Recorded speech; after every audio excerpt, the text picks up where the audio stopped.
They're all sufferers from allergy to electric fields, the sort of low-level radiation that comes from your electric kettle, toaster or TV.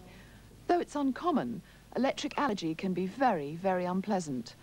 So, in an effort to treat patients, medical doctor Monroe and electrical expert Cyril Smith have formed a unique alliance between the worlds of medicine and engineering.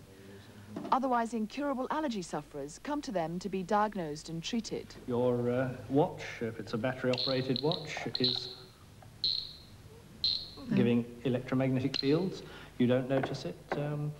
I don't notice it. And if our bodies are functioning in the ordinary way, there will be an electrical signal from your heartbeat. There will be electrical signals going on in your brain, and they're all functioning as they should.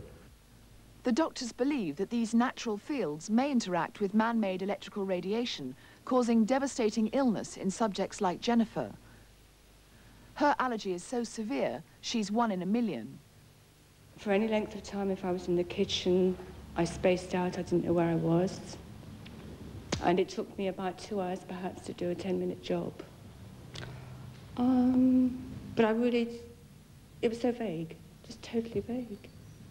Were you working at the time? Yes, teaching cookery. And then it was freezer cookery, which is electricity again, and a magnification with up to, what, 10 cookers in a room, yeah. I used to be found driving down the wrong side of the street after I taught. But these are mild symptoms beside those we're about to see, because to check their extraordinary claims, Jennifer and the doctors agreed to carry out a special acid test. In front of our cameras, Jennifer would be exposed to electric fields of different frequencies and her reactions noted. Dr. Smith is exposing Jennifer to electric frequencies similar to those found near household gadgets or radios. I'm fine. He records those which correspond to harmful physical symptoms. More vital is the search for beneficial frequencies. 93, 84. They'll form the basis of a cure because Jennifer will carry a small generator set to radiate healing frequencies.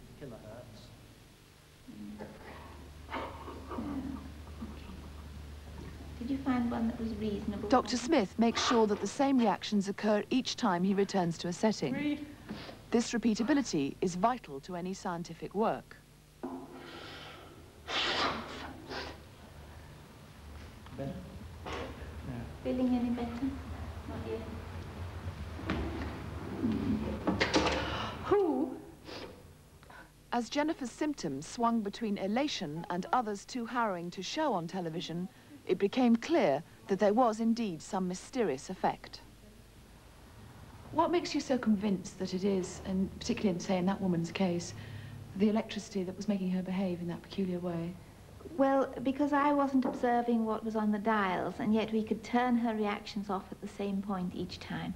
So that makes it scientifically repeatable. Now, people listening to you saying this could say, this is weird. I mean, this woman is being extremely strange. What would you say to that? That is justifiable. It is very, very real to the person to whom it happens. I wish it was in my mind, because it would be very easy to actually help. But as long as I get better, does it matter how I get better? I have to say to you, it could be thought that this is a whole load of hocus pocus. What would you say to that? Nonsense.